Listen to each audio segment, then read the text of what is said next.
Kaleidoscope hair products, our star product right now is the Miracle Drops, and it is a topical agent that you apply directly to the scalp to bring your hair back. So we're known for funny skits and, just creative marketing. When you were a child and first started doing hair, did you ever picture this to where it would be now? Trying to say this is an appropriate audience. Hell no.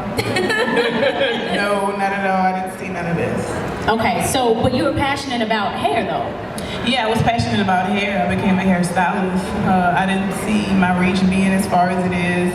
I didn't see me creating an empire. I didn't see none of that. But what's important to know is that you were chasing and doing what you love. Correct. Touched on it a little bit, but what separates you from being and going from a stylist to really dominating and having multiple products? I'm a very aggressive, take no for an answer type of business person. I'm creative. I do not believe in not taking risks. I take risks. I'm willing to run up on a celebrity in real life and tell them about their edges and record it. I'm willing to, be vulnerable and have a conversation about things that some people aren't. I'm not scared to go through with my craziest idea, take chances. When it comes to the business side of investing, like building a commercial, having it on television, what do you think that was the most valuable lesson that you learned that you wish someone would have told you? Well, when that happened? Yes.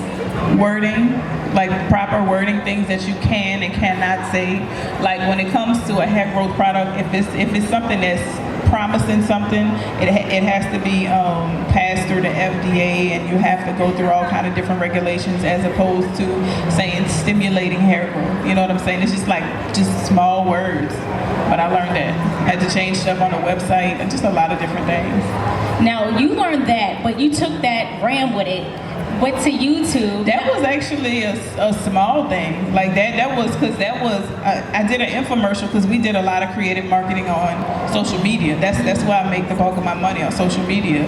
So when I did that particular infomercial, I was trying to tap into an industry that I never really tapped into, and that was television commercials and a different audience. I was trying to reach a direct Caucasian audience, and for that I went back to what I do best and what I know best until I figured out the right kind of pitch for that demographic. Well, shout out to New Orleans. You New Orleans native. Make some noise for New Orleans. Yes. So what is it about what you do today that you feel like, I'm putting New Orleans on my back, I'm putting a team on my back, it's something about you, that you bring with you wherever you go? Child. I don't necessarily say that. I mean, it's said, but I don't necessarily say that. I try to not only represent my city, but I pour a lot into my city. The most recent project that I did is I acquired the largest strip center. The largest economic development in New Orleans East, and I poured my own money into it to bring more value to it, to bring more people that'll be interested, like the global kind of tenants, and so we can bring our property value up in that particular area. And it also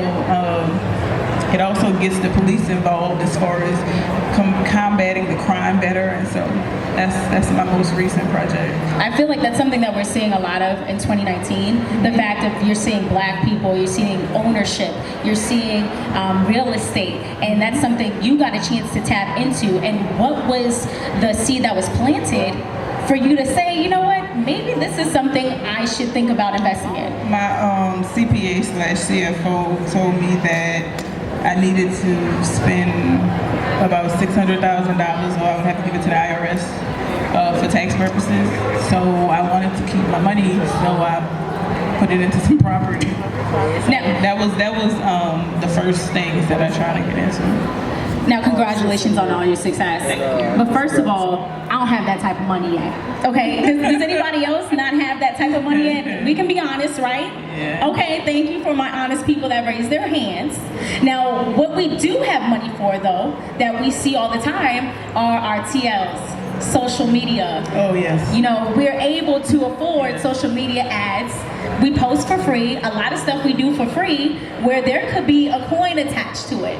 This is correct. A lot of people leave a lot of money at the table and they really don't fully understand that social media being a free platform actually is the connection to you, to your consumer.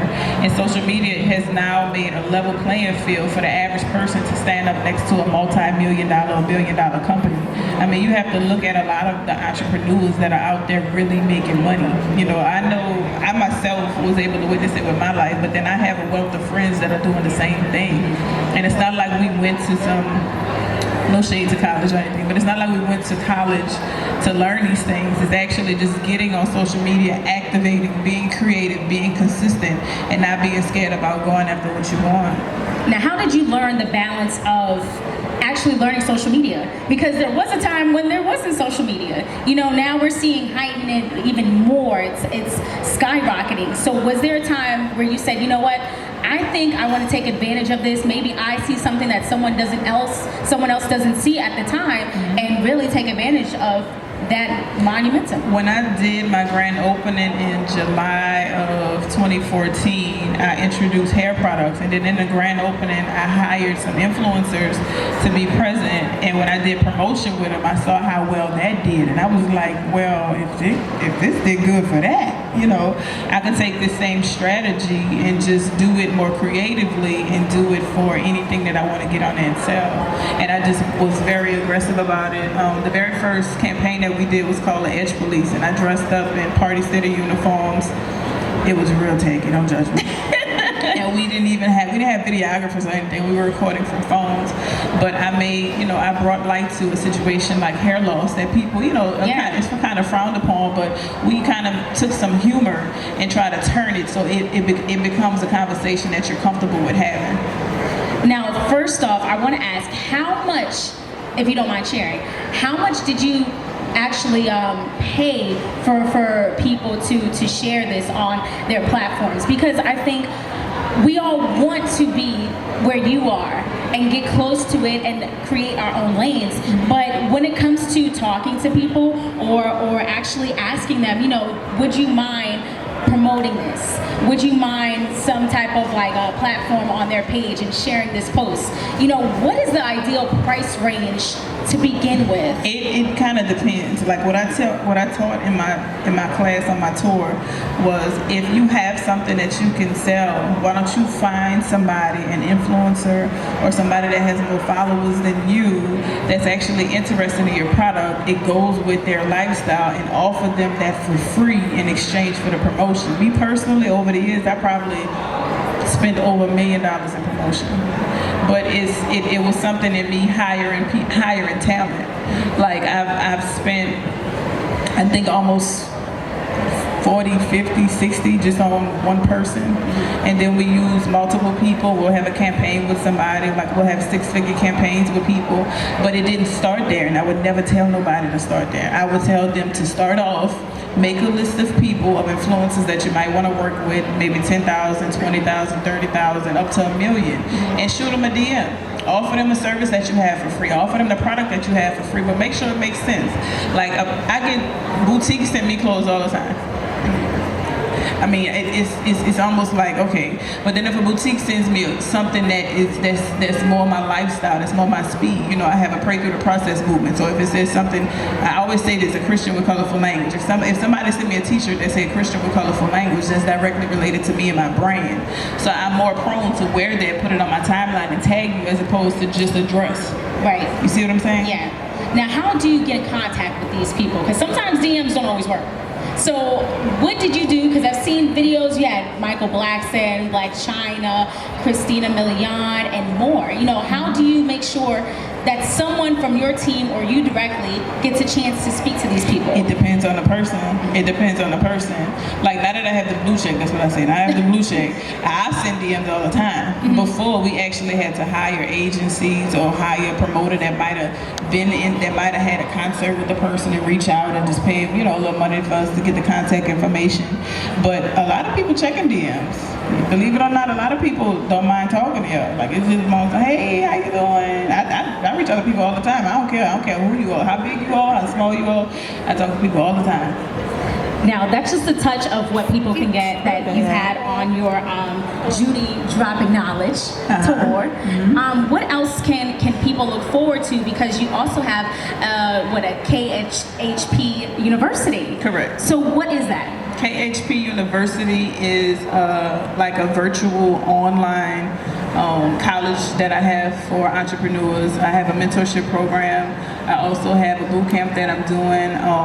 I try to pour into people more than I'm able to do on social media. It's like a group of people. I do a webinar every week for the mentorship program, and I teach them, I let them know how my week was, like I let them know the ups, the downs, the stuff that happens. They get to they get to ask questions, I answer questions, and I teach lessons. So it's just me kind of staying connected with the people that need help and giving them the lessons that I have. Well, thank you. Because we live in a society and economy where it's always stressed to go to school, go to college. After that, and I'm not frowning upon it. No, I have a degree. I have a son in college. I'm not frowning upon it. Not at all. But how did you get? I didn't go though. But that's fine. I think that's more accepted now as millennials today. It's more accepted because people are taking their own lives into their own hands and building businesses. But how did you create the balance of saying, you know what, maybe college isn't for me, I'm gonna do me? You know what I mean? How did you get to that point? Because not everyone can say that. Well, with my mother sitting right there, kind of hesitant. Hey, Mom. Well, my story is a little bit different. I had children at a really young age, so I was pursuing my cosmetology career. So I took cosmetology in high school. So I never really wanted or even attempted to go to college. I went straight into cosmetology, straight into doing hair, and I just did hair for years. Mom, aren't you proud? Y'all give a round of applause for Mom that's here, recording everything. Right. She doesn't even listen. Let me tell you about my mom. Right. And I say this because I can openly say it. She put me out the house at the age of 17, and I hated her for it at the time, but I love her to death for it now because it made me the strong person that I am today. And she's able to travel the world now. I was able to retire her, and now she's able to travel the world. She's bill free, thank God, But she just never did none of that. I watched my mom work her whole entire life, and so now she's finally to be here is just big because she just used to be at home, cooking for my dad or tending to stuff like that. So it's just phenomenal to be able to watch and experience this. Y'all have no idea. It has to be, because I think a lot of us, when it comes to our parents, when it comes to our grandparents, had more of the structure and order, go to work, come home, make sure the kids are taken care of. You know what I mean? And that's the lifestyle they live to provide for us. But was there ever a time, and I'm sure there aren't as strong as individuals as you are when it comes to the mending of the relationship with your parents? How did that I didn't talk to her for like a year. I'm telling you, I did not talk to that woman. I felt like she was mean. She didn't understand me. It was this, that, and the other. But at the time, doing hair back then was not a thing. Being a hairstylist now is a big thing. Doing hair back then, it was just like, oh, that's just a hobby. That's just this, that, and the other. So my parents wanted me to go to the best schools. They wanted me to be a doctor, a lawyer, or just the best, the top of the line or top notch of what that was at the time. But when God has a vision for your life, that's your vision. So if it's your vision, some people are not going to see it. So I was able to still pursue my dream. They didn't hold me against what I wanted to do. But at the time, nobody saw what I wanted to do but me. How did you battle the fact of God's timing versus your timing? I still battle that. I feel like we all do. Listen. We all battle that, but there's discipline that you have to have. That's true. In order to get to that level. I've learned, I have this saying, pray through the process. So I've learned that when you let go and let God for real, that it'll not only come in perfect timing, it'll surpass anything that you ever thought you ever could have had.